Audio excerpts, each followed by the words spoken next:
자, 저는 오늘 순복음의 문화라는 제목으로 말씀을 나누고자 합니다. 민족마다 독특한 문화가 있습니다. 우리 한국 사람들의 문화 중에 하나는 제가 좀 많이 말씀드리고 있지만은 식사할 때 소리가 좀 많이 나는 것이 좀 문화예요.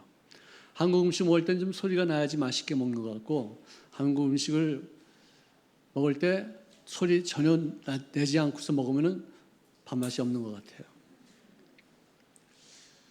미국 사람들은요, 음식 먹을 때 소리 나는 것을 아주 학을 띄어요. 학을 띄어요. 심지어는 콜라를 먹다가 콜라 얼음이 있지 않습니까? 얼음을 이제 조금밖에 남지 않은 거기서 스트로로 이렇게 쭉 빨 때 나는 소리 학을 띄어요. 우리 한국 사람들은 라면들은 타닥 해서 올라가야지 맛있게 먹는 거. 김치도 이렇게 찢어가지고 이렇게 먹어야지 맛있고, 참 재미있습니다. 기독교 신앙에도 문화가 있는데요. 옛날에는 교단에 의해서 문화가 달라졌어요. 장로교회는 장로교다운 그런 예배의 형태가 있고, 순복음교회는 순복음교회다운 예배의 형태가 문화적으로 다르게 있었어요. 침례교는 침례교, 성결교는 성결교. 근데 요즘은 교단에 의해서 어떤 그런 교단의 교회의 어떤 성향이 달라지는 것이 아니라 담임 목사의 영성에 의해서 장로교이지만 순복음의 영성을 받은 사람들은 아주 뜨겁게 설교를 하고 뜨겁게 예배를 드리는 반면에, 어느 순복음교회는 분명히 순복음교회인데도 불구하고 목사님의 영성이 약해서 그런지 몰라도 조용히 기도하고 조용히 찬송하고 열심도 없고 냉랭 차디찬 어떤 그런 예배를 드리는 교회도 있습니다. 자, 사람의 어떤 그런 문화 형성이 어떻게 이루어지는 것인가? 첫째로 문화의 형성은 많은 사람들이 모여있는 사람들의 성향에 따라서 결정되는 것이다 말씀하시겠습니다. 우리 한국에는 오래전부터 내가 언제 태어났느냐, 그 월일이 어떻게 되며 시가 어떻게 정했느냐에 따라서 사주팔자가 결정된다고 생각했었어요. 손금 보고서 자기의 미래를 가늠했었고요.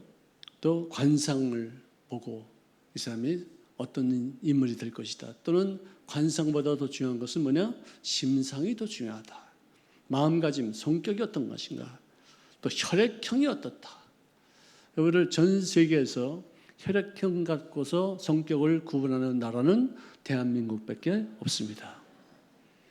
우리 집 식구들 4명이잖아요. 그죠? 저하고 집사람하고 아이 둘이 있는데 이 4명이 다 B 플러스 BB형이에요. BB형. 근데 성격은 다 개 같아. 다 개성미가 넘쳐 흘러요. 다 달라. 난 그걸 보고서도 혈액형으로 성격을 형성하는 것은 그건 거짓말이다. A형은 어떻다, B형은 어떻다. 그러면 전 세계 모든 인간의 성격 형성이 4가지로밖에 구별이 되지 않습니까? MBTI라는 성격 분석하는 어떤 그런 기구는요, 인간의 성향을 16가지로 나누고 있습니다. 이것으로 인해서 자기 어떤 성격이 조사당할 때 반응이 뭐냐? 어쩜 이렇게 내 성격을 이렇게 기가 막히게 꿰뚫어 보지? 무섭다라고 여기는 사람도 있고요. 어떤 사람은 참 이거 재미있네. 어떻게 좀 맞는 것 같기도 하고 이렇게 말합니다. 제가 어렸을 때 우리 외할머니한테 들은 얘기 중에 하나인데요. 제가 유시에 태어났대요. 유시가 뭐냐면 5시부터 7시 사이에 저녁이죠. 저녁 6시 사이에 닭시에 태어났다는 것이죠. 그래서 내가 너한테 하는 말이 아니라 너 이 말을 잘 유념해서 들으라고서 우리 할머니가 하신 말씀이 뭐냐. 옛날 오래전에 양반 집에서 한 아들이 태어났는데 그 집에서 머슴살이하고 있는 사람의 아들이 거의 같은 시간에 태어났다는 거예요. 그러면 난 시가 중요하다 해서 그 때를 따라서 운명이 결정되는 것으로 알고 있었는데, 점점 자라면서 보니까 이 양반집 아이는 호의호식하고 서당도 다니고 사람들에게 귀중히 받고 도련님하면서 정말 높임 받는데, 이 머슴살이 하고 있는 그 집의 아들로 태어난 사람은 같은 시에 같은 때에 태어났음에도 불구하고 장작이나 베고 심부름이나 하고 또 뭐 물이나 길러오고 아니 허드렛 일을 다 하더라 이거죠. 왜 이럴 수가 있을까? 왜 쟤하고 나는 똑같은 유시에 태어났는데 쟤는 저렇게 잘 살고 나는 왜 이렇게 비참하게 인생을 사는 것인가 싶어가지고 이건 아니다 싶어서 한 번은 내가 이놈한테 한번 따져봐야 되겠다고 해서 생각하면서 서당에서 나오는 그 아이를 기다렸다가 골목에서 탁 덮쳤어요. 덮쳐가지고는 올라타고서는 힘이 있으니까 막 두드려 팼는데 얘가 막 맞으면서 야야 너 왜 나 때리는 거야? 왜 때리는 거야? 그러니까 야 자식아 너하고 나하고 시가 똑같은데 어떻게 팔자각이 다르냐? 너는 호요식하고 나는 왜 이렇게 진짜 비참하게 이렇게 종노릇 하고 있느니 그래서 너는 한번 맞아봐야 되고 팍 때리니까 가만히 있어 가만히 있어 가만히 있어. 너하고 나하고 팔자가 다른 이유를 내가 설명해 줄게. 그러니까 얘가 깜짝 놀랐어요.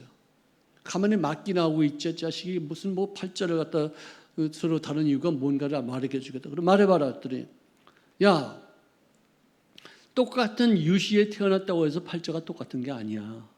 나는 닭이 꼬끼요 할 때 딱 태어났고 너는 할 때 태어나가지고 자식아 네 팔자고 내 팔자고 다른 거야 자식아. 근데 문제는 뭐냐? 그런 말을 들었을 때 뭐 이런 자식이 있어요? 이런 좀 쓸데없는 자식이 있어요? 더 맞아봐야지 지금 어떻게 뭐 내가 뭐 꼬르륵 할 때 태어나고 너는 꼬끼 할 때 태어났다. 거기서 막 두드려 팼을 것 같은데 나 같으면은 근데 그 말을 듣고서 이 머슴살이 하던 그 집의 아들은 네 말이 많은가 보다. 아멘 했어. 아멘. 평생 마당 쓸고 평생 뭐 허드렛 일하고 평생 심부름이나 하고 이렇게 살았다는 전설 따라 삼천리. 이거를 우리 할머니가 왜 나한테 얘기를 했느냐? 네 인생의 결정은 네 마음 먹기 달렸다. 아멘. 따라합시다. 내 인생은 마음 먹기다. 아멘. 내 팔자는 내가 마음을 어떻게 쓰느냐에 따라서 결정된다는 얘기입니다. 굉장히 중요한 얘기예요. 그거를 또 내가 살면서 어떤 부모를 특별히 아버지를 어떤 사람을 만나느냐에 따라서 나의 인생의 결과가 달라진다는 것이죠. 왜냐하면 그 부모가 자식에게 미치는 영향력은 그야말로 막강합니다. 그리고 프로이드라는 정신분석학자는 말하기를 어떤 아버지를 그가 만났느냐에 따라서 그의 신관과 그의 인생관 그리고 인간관계에 있어서 상하 좌우의 관계가 달라진다는 것이에요. 굉장히 유명한 말이에요. 또 심지어 아버지한테 매질을 당하면서 성장했던 마틴 루터라는 신학자도 말하기를 내가 하나님을 아버지라고 부르지 않고 하나님을 어머니라고 부르면 어떨까 하는 그런 정도로 아버지가 너무 엄했기 때문에 그런 종교인이 됐어도 항상 엄한 아버지에 대한 얘기만 했다는 얘기예요. 심판하시고 정죄하시고 지옥 보내게 하시는 건 아버지. 그건 하나님만 알고 있었다는 것이죠. 요즘 MZ세대 그들은 개인 중심적인 가치관을 갖고 있어요. 반면에 그들을 낳은 우리 같은 부모 세대는 목표 지향적이고 그리고 가족 중심적인 가치관을 갖고 있었어요. 우리들은 못 살고 있었기 때문에 우리가 겪었던 이런 가난과 저주의 질병은 우리가 결단코 우리 아이들에게는 물려주지 말자는 어떤 일념하에서 그걸 목표로 세워서 진짜 최선을 다해서 앞만 보고 달렸었어요. 아이들하고 대화도 별로 없었어요. 이거 우리는 성공해야 된다. 우리는 돈 벌어야 된다. 우리는 안정되게 살아서 아이들만큼은 이런 거렁뱅이로 살지 못하게 해야 되겠다. 최선을 다했었어요. 그 결과 요즘 MZ세대는요 희생정신이 없습니다. 왜? 부모들이 완전히 다 희생하고서 자기들을 먹이 살리고 이렇게 풍요롭게 지금 그 아이들이 우리 시대 때는 상상도 못할 어떤 여행도 하고 돈도 쓰고 아니 10대 애들이 20대 애들이 정말 기가 막힌 차도 타고 다니고 그러고 있어요. 도저히 그러고서는 얘들은 결혼도 안 해요. 결혼해도 아기를 안 낳아요. 헌신하지 않습니다. 아기 낳으면 내 인생 불행해진 거야. 아기를 키우면서 내 인생은 난 망치는 거야. 나는 어떻게 살 권리가 있고 재미있게 살 권리가 있고 부유하게 자유롭게 많은 것을 누리면서 살 권리인데 애들 때문에 나는 희생할 수 없어. 이런 우리가 도저히 이해하지 못하는 그런 아이들이 지금 우리 시대 MZ세대예요. 왜 이런 일이 있었던 것인가? 우리가 성장 과정을 보면 알 수 있습니다. 여러분들 한국의 이런 발전은요, 인류 역사상 이런 신뢰를 찾아볼 수 없는 그런 급속도의 발전이었어요. 이런 발전이 어디 이런 발전이 있는 나라에 있으면 한번 얘기해 보세요. 어느 나라가 이렇게까지 발전했습니까? 밑바닥에서 정말 세계 최하위권에서 지금 70여 년 만에 그야말로 전 세계 10위권에 들어가는 나라가 있으면 한번 얘기해 보라니까요. 한번 해보세요. 없어요. 신뢰를 찾아볼 수 없어요. 이럴 때는 어떤 현상이 있는지도 몰라요. 우리는 앞만 보고 달아왔어요. 우리가 성장 과정에서 그들과도 돈 벌기에 바빴고 그들을 행복하게 만들어주는 것이 이것이다 싶어서 공부만 뒤집다 시키고 대화가 없었기 때문에 삶의 어떤 가치관도 신앙관도 우리가 가르쳐준 적이 없었기 때문에 그들은 자기 중심적인 삶으로까지 되어져 있고 그래서 어떻게 고치는지도 우리가 모르고 있어요. 당황하고 있는 것이에요. 전 세계 역사상 신뢰를 찾지 못할 정도의 획기적인 발전의 결과가 이것이기 때문에 아무도 이것을 어떻게 처리할지도 모르고 어떻게 해석할지도 모르고 그래서 어떻게 문제를 풀어나갈지도 몰라요. 지금 그러고 있는 상태예요. 여러분들 정말 아이들이 언젠가는 돌아오겠죠? 아이를 낳는다는 것이 얼마나 귀중한 것이며 아이들을 키운다는 것이 얼마나 사회적으로 또 내 개인적으로 손해본다 할지라도 그 희생이 결단코 헛되지 않는 사실을 아마 반드시 깨달을 때가 오게 될 것을 믿습니다. 또 우리들의 어떤 그 성향을 결정짓는 것 중에서 가장 또 두드러진 것 중에 하나가 어떤 신을 내가 만나느냐, 어떤 하나님을 내가 섬기느냐, 어떤 종교를 내가 신봉하느냐, 거기에 따라서 달라진다는 것이죠. 폴 틸리히라는 사람은 말하기를 문화의 본질은 종교요, 종교의 형태는 문화라는 굉장히 유명한 말을 남겼어요. 종교를 갖고 있고 그 종교의 핵심이 되는 신의 성향이 어떤 것이냐에 따라서 나의 성향이 달라지고 나의 가치관이 그리고 문화가 달라진다는 것이에요. 역사학자 알노르드 토인비는 말하기를 바울이 타고 간 그 배 안에는 우리가 지금 보는 유럽의 모든 문화가 함께 실려 있었다고 말할 정도로 그 기독교가 들어감으로 말미암아 기독교 문화로 말미암아 생긴 어떤 그런 유럽의 어떤 풍토가 있었다는 것이죠. 불교는요, 결국은 그들의 주장하는 것은 뭐냐? 헛되고 헛되고 헛되니 모든 것이 다 헛되다. 헛되다. 무구나.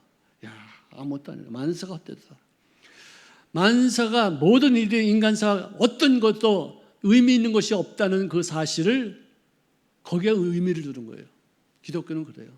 헛된 것을 의미를 두고서 인생을 살아라.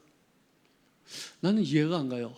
무의미한 것을 무의미하다는 것에 의미를 두고서 헛된 것을 전파하는 그런 종교가 불교예요. 유교는요, 율법 준수 정신이 강하고요. 조상을 숭배하는 어떤 그런 문화가 있어요. 제사를 드리는 것이죠. 율법 준수를 너무나도 가풍이며 어떤 나라의 어떤 일이며 사회적인 규범이며 어떤 종교적인 어떤 형태 이런 모든 그런 율법이 너무나도 많기 때문에 어느 누가 율법을 저질렀을 때 거기 오는 그런 비판과 정죄와 판단과 재판 그런 것이 많아요. 서로 정죄하고 서로 물고 찢고서 누가 잘못했다, 누가 잘했다. 지금 여야를 한번 보세요. 누가 하나 공격하면 절대로 수그러들지 않습니다. 다 공격합니다. 서로 나 정말 숨이 막혀요. 나 미안하다. 우리가 어떤 이런 것은 우리가 좀 고쳐야겠다. 한 번도 그런 적이 없어요. 협치 절대 못합니다. 밤낮 물고 찢고 싸워요. 누가 옳다. 어떤 당략을 위해서 일하는 것이지 국가를 위해서 생각하는 것이 없습니다.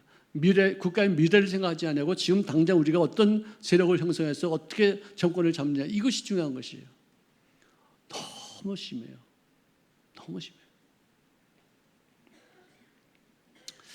한국에요. 산후조리 문화가 지금 미국에 들어가서 그것을 준행하는 기업이 돈을 엄청 벌고 있어요. 왜? 한 아기를 낳고 나서 일주일 내지 한 열흘 동안 그 병원에 입원하면서 극진한 대접을 받아요. 그런 대접은 없을 정도예요.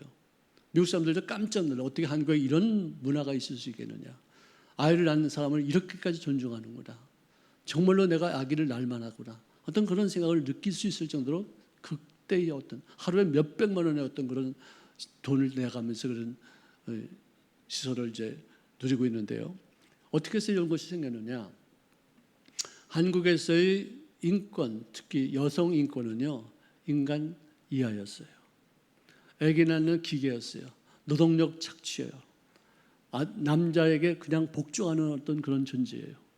모든 잘못은 다 여자에게로 다 돌리고 그 덤탱이는 다 씌웠어요. 말도 제대로 못했었어요. 벙어리 3년, 맹인 3년, 귀머거리 3년, 10년 동안을 그냥 아무것도 하지 못하고 그냥 축사바디 일만 하고서 그런 고생을 하고 있었어요. 근데 언제 딱 인간 대접을 받느냐? 아기를 딱 낳고 나면은 그때는 미역국 끓여다 갖줘요. 아가야, 너 수고 많았구나. 이런 칭찬을 처음 들어요.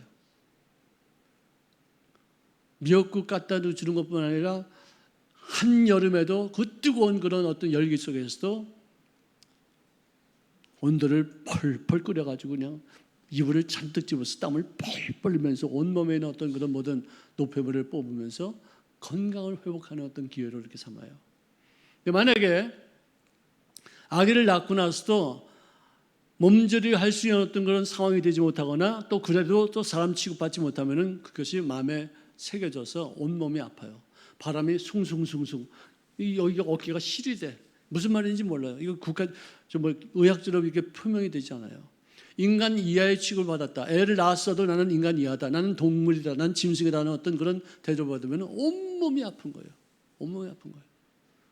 언제까지 아프냐? 그 다음 아기를 낳을 때 그때 몸조리 잘하면은 깨끗이 낫지만 그때 또 몸조리 잘못하면은 평생 이제는 쏙쏙쏙쏙쏙 쑤시고 그냥 시시 막 춥고 막 떨리고 밤낮 그러고서 고통받고 있어요. 한국 사람들이요, 우리 이모가 미국에 유학 가서 결혼해가지고 아이를 낳는데 애를 딱 낳자마자 간호원하고 의사가 그러더라고요. 빨리 가서 샤워하고 그러고. 그래서 아니 애기를 낳자마자 샤워를 하더니 그것도 뜨거운 물도 아니고 차가운 물에다 샤워하면 나 죽는데 나 죽어라 그랬더니 왜 너만 그러냐? 우리는 여태까지 애 낳고서 전부 다 차가운 데 가서 샤워 쫙 하고 왔지 얼마나 시원하고 가뿐한 줄 알아? 빨리 하러 가. 안 한다고 나 죽는다고 그랬더니 끌고 가서 샤워를 하더래요. 근데 우리 지금 참 재미있는 게 뭐냐면 우리 이모가 그렇게 수난을 당하면서 샤워를 했는데 쏙쏙쏙쏙쏙 춥고 그러는 게 하나도 없이 지금까지 90이 됐는데도 살고 계셔요. 심리적인 거예요. 심리적인 거예요. 모든 사람들이 애 낳자마자 샤워하면 나도 샤워하면 괜찮겠다. 이렇게 마음먹으니까 괜찮은 거예요. 근데 한국에서는 어디 찬바람을 맞아요. 어디 가서 뭐 일을 해요. 그러고 나면 온몸이 아픈 거예요. 왜? 내가 애를 낳고 나서도 인간 대접하지 못했다는 것 때문에 큰 상처가 되어지고 그것이 한이 맺혀지고 한이 몸에 미침바 되어져서 그렇게 고통스러워하는 것이에요.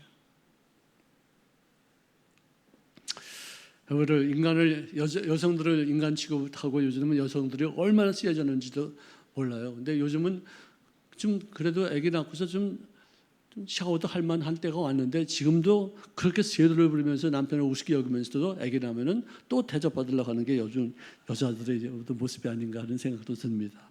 말이 틀릴 수도 있습니다. 힌두교에서는 우리가 겪는 여러 가지 고난의 의미가 뭐냐? 전생의 업보다는 것을 그들은 믿고 있습니다. 인도인들의 약 80% 이상이 내가 지금 겪고 있는 모든 순환과 역경과 그 모든 슬픔과 고뇌는 내가 전생에 지었던 죄값을 받는 것이다 라고 갈등 없이 그 모든 고난을 수락한다는 것이에요. 벗어나려고 들지 않아요. 이슬람교에서는 전쟁하다가 죽는 것을 가장 큰 영광으로 여기고 그렇게 죽으면 천국 가서 자기들이 말하는 천국에 가서 7 여자들의 시중을 받는다. 그래서 자살 폭탄도 쉽게 할 수 있다는 것이죠. 문제는 뭐냐? 이 이슬람교가 지난 한 30여 년 동안에 엄청난 급속도로 성장해서 지금 전체 20억이 되고 있는데 기독교는 뭐 24억 정도가 되는데 그 세대가 조금씩 줄어드는 어떤 현상이라고 그렇게 말해지고 있습니다. 어떤 신을 섬기느냐, 어떤 성향의 신을 내가 섬기느냐에 따라서 민족성이며 그의 문화가 달라지는 것이다. 일본 사람들은요, 그들이 섬기는 8병의 신의 공통점이 뭐냐, 친절하고 희생하고 충성하라요. 진짜 기가 막히게 충성해요. 기가 막히게 친절해요. 근데 음란하고 우상숭배하는 거 그거 두 가지만 빼놓으면 크리스찬이라고 말할 정도로 그들은 희생하고 봉사할 줄 알아요. 겸손합니다. 왜? 그런 신을 섬기고 있기 때문에 그렇습니다. 하나님은 기독교 안에서의 하나님은 당신의 계획이 있고 당신의 섭리가 있고 당신의 어떤 뜻이 있기 때문에 그 뜻을 이루기 위해서 원수까지도 활용해서 우리들을 훈련시키시고 또 영적인 사람으로 만들고 그 일을 통해서 또 성공적인 인생을 살게 하시는 하나님이시기 때문에 우리는 용서의 문화가 발달하게 된 줄로 믿습니다. 우리는 고난을 통해서 원수를 통해서 상처받는 것을 통해서 하나님의 뜻을 이루시는 그런 역사적인 어떤 히스토리가 많이 있기 때문에 용서하기가 훨씬 쉬워져요. 기독교인들처럼 용서를 잘하는 것은 없어요. 그렇게 힘들게 용서를 못하는데도 불구하고 딴 종교에 비해서는 기독교인들이 기가 막히게 용서할 줄 알게 되는 것입니다. 자, 무엇보다도 기독교인들의 삶의 가장 큰 좋은 문화 중에 하나가 말을 정확하게 한다는 것이에요. 우리는요, 감사합니다라고 말한 적이 그렇게 많지 않아요. 오래되지 않았어요. 누구 칭찬하는 적이 없었어요. 누구 비난하고 욕하는 것을 많이 했었어요. 누구 잘한다고 해서 위로해주거나 격려해주는 어떤 그런 게 없었어요. 우리 아버지가 우리 엄마한테, 우리 엄마가 우리 아버지한테, 내가 우리 엄마, 우리 아버지한테, 우리 아버지가 나한테, 우리 엄마한테 나한테 안 했어요. 배운 적이 없어요. 그래서 내가 우리 딸내미가 한 번은 그래요. 아빠하고 얘기하면 내가 위로가 안 된대. 그래서 내가 무슨 위로고 자발이고 무슨 위로를 받으려고 들으냐. 어려움이 생기면 그 어려움을 통해서 내가 더 강해지고 또 그걸 통해서 더 성장해가지고 그다음에 훌륭한 사람이 되어서 나에게 상처를 준 사람에게 정말 접대받는 어떤 그런 것으로 위로를 삼아야지 뭐 사람들한테 얼마나 아팠겠니 얼마나 힘들었겠니 이런 거 이게 무슨 위로냐 그랬는데 우리하고 문화가 틀리는 거예요. 어쨌든 나중에 어쨌든 간에 지금 아픈 거는 아프다고 얘기해 줘야 되고 아픈 사람을 같이 공감해 주는 것이 위로가 되는데 그런 일들이 없었어요. 말이 달라져요. 예수 믿고 나서는 감사합니다는 말이 생기고 예수 믿고 나서는 사람들이 아파할 때 같이 아파해주고 공감해주고 같이 슬퍼해주고 같이 괴로워해주고 같이 웃어줄 수 있는 어떤 그런 공감대 형성이 이루어지는 것이에요. 이스라엘 백성들이 예수님이 승천하신 후에 약속하신 대로 그 성령님이 임하실 것을 위해서 기도할 때 오순절 마라의 다락방에 와서 그들은 전념으로 성령님을 주시옵소서 성령님을 주시옵소서 계속 기도했어요.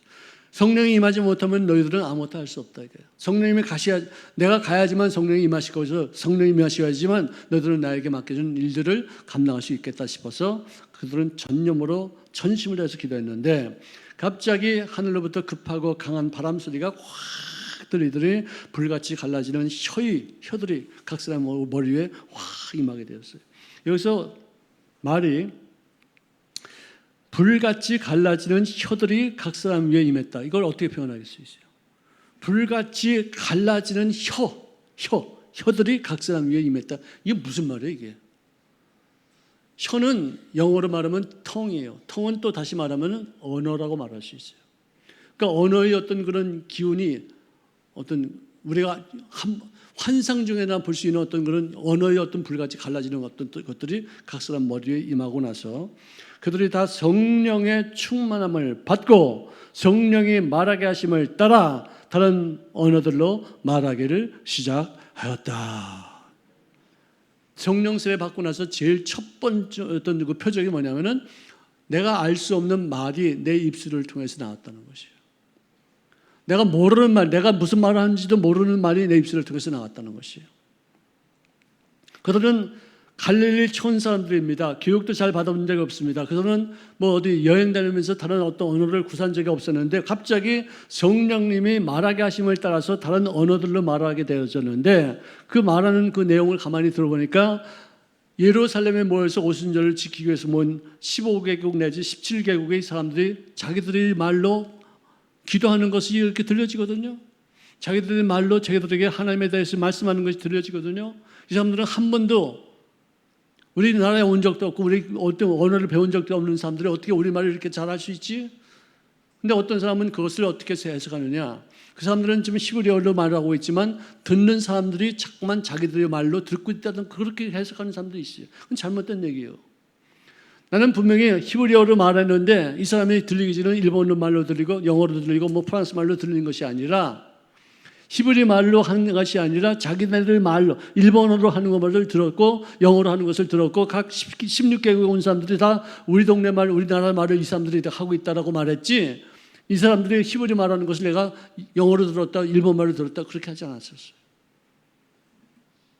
자국의 언어로 들린 것이 아니라 자국의 언어로 말하는 것을 들었다는 거예요. 직접적으로 들었다는 얘기예요. 근데 그 내용이 뭐냐? 우리가 다 우리의 각 언어로 하나님의 큰 일을 말합니다. 즉 복음 전파라는 내용으로 같은 내용으로 다른 말을 다 다른 언어로 이렇게 얘기했다는 것이죠. 그러니까 외국에서 온 사람들이 자기들의 말로 들으면서 우리가 여기서 기도함으로 우리들의 말이 바뀌었고 우리들의 말이 하나님에 의해서 너희들에게 전달되기 위해서 이렇게 했다는 것이죠. 예수 믿으면 말이 달라져요. 특별히 또 우리 순복음의 영성은 뭐냐? 성령 충만 받지 않으면 내 혼자의 힘으로 신앙생활할 수 없다라고 규정하고 있어요. 아무리 내가 몸부림쳐도 아무리 내가 애를 써도 내가 위선적으로 종교적으로 어떤 하는 척 하는 줄은 있을지 몰라도 진심으로 하나님의 뜻을 준행하시는 어떤 힘은 인간의 힘이 아니라 하나님의 성령께서 우리들에게 주시는 능력이 있어야지만 가능한 줄로 믿습니다. 그래서 여러분들 모두가 다 신앙생활 올바르게 하려면은 성령 충만함을 받으시기 위해서 기도에 전념하시기를 주의 이름으로 축원합니다. 축원합니다. 순복음의 영성은 성령의 충만함에 있어요. 말씀을 내가 알아도 성령의 충만해서 말씀을 읽는 것 같고 성령 충만하지 않고 내가 문자적으로 이 성령 말씀 읽는 것 차이가 엄청나게 달라져요. 너무나도 신기한 것이죠. 성령 충만함의 가장 큰 표적은 뭐냐? 방언으로 말하는 것이요. 여러분들 정말로 성령 충만함을 받기 위해서 최선을 다해서 기도하시기를 주의 이름으로 축원합니다. 방언을 말하기 시작하면 신앙생활 자체가 달라져요. 뒤집어져요. 내가 생각하지 못했던 것들, 내가 가지고 있던 나의 어떤 한계적인 일들이 초월되어서 하나님의 지혜가 주님의 능력으로 주님의 어떤 뜻을 전파하는데 너무나도 탁월한 어떤 힘을 나타내는 것이죠. 성령은요 한 인격체가 됩니다. 어떤 세력이 아니에요. 인격체, 하나님을 인격이라는 사람이 있었으니까 그렇지만 정확히 말하면 He is a person. 격이 있는 존재라는 거예요. 신격이라고 말하면 정확한 말이겠죠. 인격이 있어요. 그래서 그분이 내 속에 들어오면은 그분의 생각이 나의 생각을 주장하고 그분의 말이 내 입술을 주장하고 그분이 나를 통해서 하고자 하시는 일들을 내가 몸으로 움직이는 것을 내 스스로가 알 수 있게 되는 거예요. 이건 내 힘이 아니야. 내가 생각은 안 돼. 나는 이런 생각을 한 적이 없어. 어떻게 이분이 나에게 이런 생각을 줄 수가 있겠는가. 정말 놀라운 일이야. 특별히 우리 조유기 목사님 같은 분이 우리들에게 새로운 특이한 신관을 갖게 하셨어요. 여태까지 제가 기독교를 많이 접한 적도 없었고 성령 받기 전에 내가 교회를 다닌 적도 그렇게 많지는 않았지만 하나님은 좋으신 하나님이라는 말을 하시는 분은 조용기 목사님 한 분밖에 없었어요. 특별한 신관이에요. 똑같은 성경 구절도 절대 긍정으로 해석하셔서 우리들에게 소망을 주고 우리들에게 내 자신이 정죄감을 갖지 아니하고 하나님의 위로하심과 주님의 인도하심과 주님이 나에게 베푸시는 은혜를 기대할 수 있는 어떤 그런 마음 자세를 갖게 하는 어떤 탁월한 어떤 그 힘이 있었어요. 우리 인간은요 태양계를 바라봐도 인간은 점밖에 안 돼요. 이 은하계를 보십시오. 은하계가 있는 곳이 이 은하계가 지금도 수천억 개가 있대요. 수천 조가 있대요. 그런데 인간은 아무것도 아니에요. 3차원적으로 이 시공간을 따라서 이렇게 보면 인간은 아무것도 아닌데 왜 하나님이 그를 존귀히 여기시냐면은 그에게 영성이 있기 때문에 그에게 영적인 어떤 그런 하나님의 모양과 지음 모양과 하나님의 모양 이미지 하나님의 이미지로 만들어진 그런 존재이기 때문에 그의 가치가 있는 것이지 내가 어떤 크기로 보나 수명으로 보나 모든 면에서 그야말로 아무것도 아니에요. 그런 존재이지만 약속을 믿는 자에게는 불가능이 없다라고 말씀하신 약속을 이해할 수 있는 어떤 그런 존재가 되었기 때문에 하나님께서 나를 존귀히 여기는 영적 존재인 줄로 믿습니다. 그런데 시편 8편 5절에 보니까 하나님께서 인간을 하나님보다도 조금 못하게 만드셨대요. 제가 누구한테 신학교에 가서 한번 이 강의를 해봤어요. 여러분들은 하나님보다 많이 모자랍니까? 조금 모자랍니까? 했더니 하나님보다 많이 모자라죠. 근데 그러면 성경 말씀이 틀린 겁니까? 여러분들 틀린 겁니까? 그래서 이 말씀 보여줬어. 우리가 하나님보다 얼마만큼 모자라요? 조금 모자라요. 근데 조금 모자란다는 말이 돼요? 많이 모자라는 게 원칙인 것 같은데 하나님은 보시기에는 우리가 조금 모자란데 그건 무슨 말이냐? 하나님이 전지전능하시는데 우리들도 전지전능할 수 있을 만큼의 어떤 그 정도 비슷하게 갈 수 있다는 얘기예요. 하나님의 전지전능은 우리들의 현실 속에서 나타나는 것이지만 우리 인간들의 전지전능은 상상력을 통해서 이루어지는 것이에요. 우리가 할 수 없다 이 모든 일들도 상상력을 통해서 할 수 있다라고 생각하고 나서 모든 것을 발전시키고 문명을 이렇게 개발시켰어요. 비행기도 맨 처음에 누구든지 사람이 어떻게 해서 날 수 있느냐 아무도 생각 못 했었어요. 비행기를 타고서 날 수 있다는 어떤 상상력을 통해서 그것을 가지고서 한번 해보자고 해서 시도를 한 결과 라이트 형제가 비행기를 만들게 된 것이었어요. 여러분들 할 수 없다고 여기지 말고 상상력을 통해서 꿈을 가지시기를 주의 이름으로 축원합니다. 상상력으로는 뭐든지 할 수 있어요. 자, 보십시다. 나는 지금 상상력으로 전 세계에서 제일 큰 부자가 됐어요.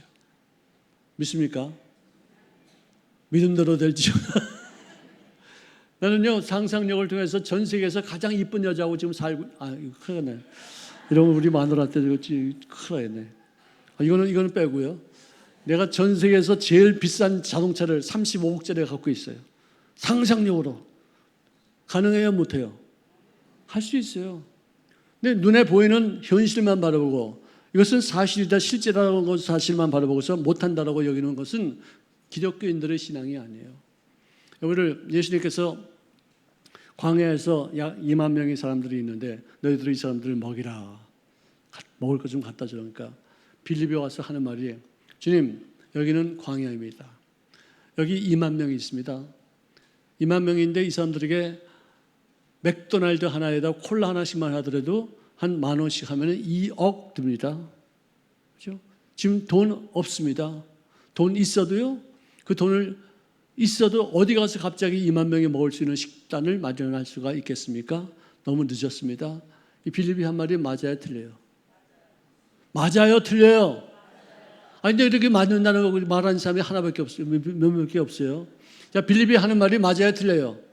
사실이에요, 아니에요? 사실이죠? 근데 주님이 그분하고 일하지 않으셨어요. 사실을 말하고 정확하게 보고를 했는데도 얘기 안 하고 안드레가 와가지고 하는 말이에요. 주님, 저 이거 물고기 2마리하고 떡 5개밖에 없습니다. 이거 갖고 어떻게 누구 코에나 붙이겠습니까만은 한번 제가 맡겨보겠습니다. 주님 어떻게 해보십시오. 그 사람도 이성이 있었기 때문에 상상력으로 이거 안 된다는 거 알고 있어요.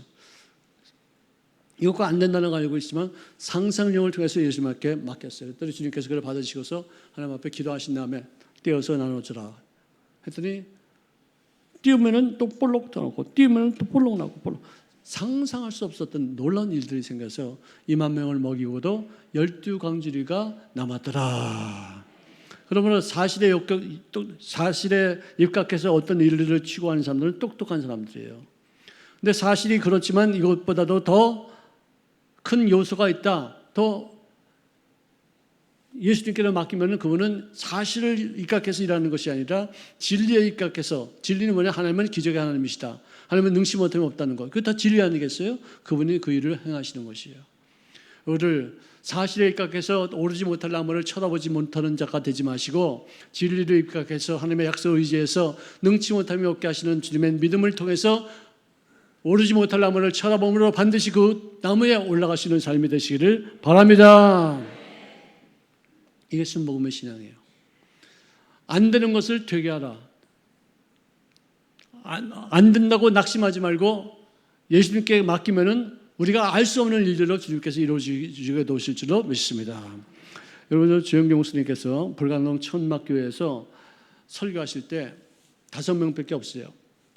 그때도 최선을 다해서 큰 소리로 설교하니까 시끄럽다고 왜 이렇게 큰 소리를 하냐고, 이게 몇 명이 되지도 않고 뭘 이렇게 큰 소리를 하냐고. 여러분들 여기 보기에 5명밖에 없지만 내 눈에는 500명이 있습니다. 그러더래요. 500명에게 네, 이미 이루어진 거예요. 상상력을 통해서 500명이 여기 앉아 있는 거예요. 그래서는 날개를 쳐 펴고서는 천막을 뛰어다니면서 언젠가는 내가 복음을 전하기 위해서 비행기 타고서 전 세계를 다 다닐 것이다. 그래서 막 이러고 막 따라다니는 거예요.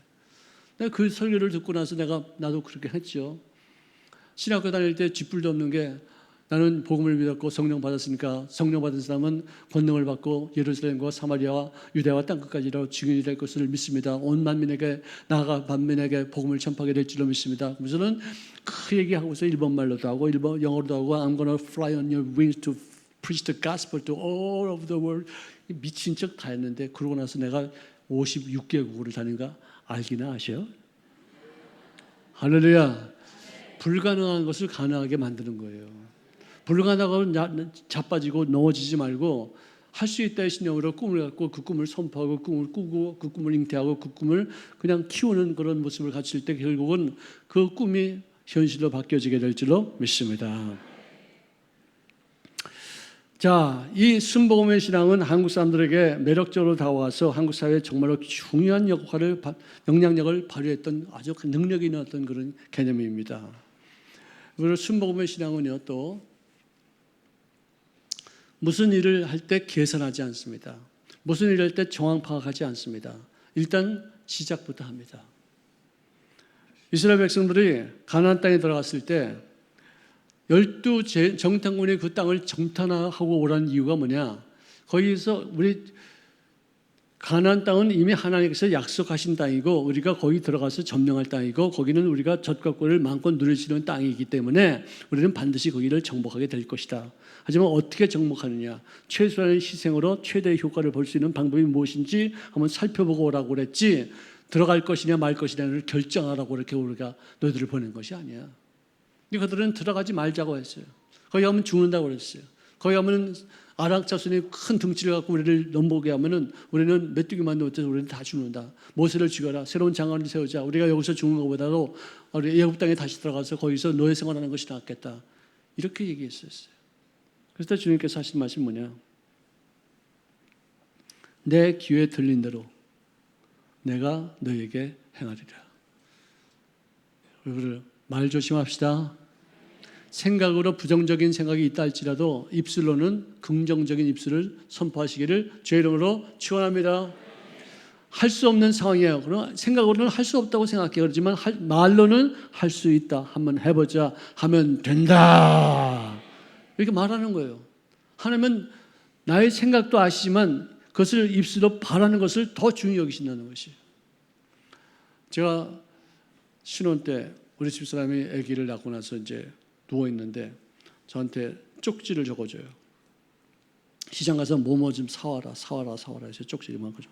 그래서 그걸 들고서 여기다 꽂아놓고서는 자전거 타고서 다 갔어요. 가가지고 하나하나 다 사가지고 이만큼 이제 싣고서 이제 오는데 자전거를 타고서 시장을 딱 통과하려는데 보니까 리아카꾼이 지나가죠. 지게꾼이 지나가죠. 보따리 아줌마가 지나가죠. 여러 사람들이 막 왔다 갔다 해서 내가 도저히 자전거 타고서 그걸 통과할 수 없을 것 같아. 그래서 저거 빙 돌아갈까 하니까 너무 많이 돌아가는 것 같아가지고 안 되겠다 싶어서 한번 해보자. 뭐 쓰러지면 쓰러지는 거지 뭐 한번 해보자 하고서는 탁 페달을 밟고서 나갔는데 여기서 보기에는 왔다 갔다 해서 그냥 틈이 없어 사람들을 통과할 수 없을 것 같았는데 거기 들어가 보니까 틈이 있고 여유가 있고 또 비켜 그러고 여기 벽을 잡고서 살살 이렇게 하고서 더 가기도 하고 또 잠깐 섰다가도 가기도 하니까 결국은 통과되더라는 것이에요. 여기서 보기에는 안 돼. 여기서 보기에는 정말 도저히 안 될 것 같아. 막 왔다 갔다 방해도 많고 여러 가지 일들이 있는데 일단 그 속에 들어가 보니까 여유가 있고 돕는 손길이 있고 의지할 곳이 있고 어떻게든지 앞으로 나갈 수 있는 것이다. 여기서 주님을 하나님의 일을 할 때도 지금 여기서 보기에는 이것도 방해되고 이것도 안 될 것 같고 저것도 안 될 것 같지만 일단 믿음으로 나가서 가기만 하면은 하나님이 도와주시고 응답하시고 기적을 베푸시고 문을 여시고 또 누구에게 돕는 손길이 나타나셔서 반드시 그 일을 성취할 수 있도록 역사하실 줄로 믿습니다. 이게 참 중요한 자세예요. 절대 긍정의 사고와 절대 긍정의 언어를 통해서 현실 속에 있는 사실을 중시하지 아니하고 하나님의 진리가 되는 약속의 말씀을 귀히 여긴 바 되어 약속의 말씀에 내 마음에 뿌리를 내릴 때 아름다운 열매로 좋은 일들로 우리들의 미래를 채우시게 하실 줄로 믿습니다. 성령 충만함을 통해서 방언으로 기도하게 되어지고 그 방언의 은사를 통해서 하나님과 더불어 직접적인 교류를 통할 때 정말로 놀라운 체험적인 신앙을 맛보게 될 줄로 믿습니다. 아브라함이 믿는 하나님은 어떤 하나님이시냐? 없는 것을 있는 것으로 부르시는 하나님이시다. 없어요. 그래도 있다라고 말하는 거예요. 그럼 거짓말이죠. 뻥치는 거죠. 아니 나보고 뻥친다고 얘기하지 마세요. 왜? 그렇게 따지면 하나님도 뻥치는 분이셔요. 근데 하나님의 뻥은요 절대로 가짜 뻥이 아니라 진짜로 이루어지게 되는 뻥이에요. 왜? 내 눈에는 안 보여도 그분의 눈에는 보이는 것이고 내 눈에는 없어도 그분의 눈은 있는 거예요. 왜? 시 공간을 초월하고 동시에 보시기 때문에 나는 이 시간이 와야지만 공간이 나에게 와야지만 내 눈에 보이지만 그분은 이걸 모든 것을 초월했기 때문에 내가 보기에는 없는데도 있다고 하시는 거예요. 그럼 내가 내 눈에 안 보인다고 해서 없다고 말하느냐? 주의 눈에 보이면은 있다고 할 때 나도 믿습니다. 있게 될 줄로 믿습니다. 할렐루야. 이것이 우리들의 순복음의 영성이에요. 우리를 정말로 기왕에 우리가 순복음에 들어와서 신앙생활을 했으니까 우리가 잘 믿어보자고요. 예, 할렐루야.